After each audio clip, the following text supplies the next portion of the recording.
Welcome to Samba Samba. Enjoy the video. You start by confirming your device meets the minimal hardware needs and backing up everything. This protects your data if something goes wrong.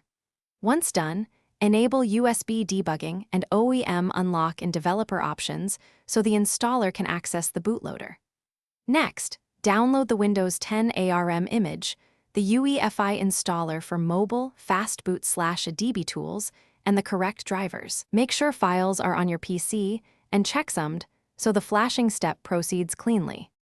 You unlock the bootloader using fastboot commands and immediately flash the custom UEFI image designed for your model.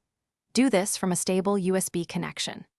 Once the device boots into UEFI, configure storage partitions and disable Secure Boot so the unsigned installer can run, and set USB as the boot priority. Then run the UEFI installer to partition the disk correctly, apply the Windows 10 ARM image, and install base drivers. Take your time with each option to avoid bricking. You finish by walking through Windows UB, creating a local or Microsoft account, then immediately check Windows Update and install all drivers and store apps. Make sure modem, display, and touchscreen drivers are enabled and calibrate input and power profiles so battery and touch behave correctly.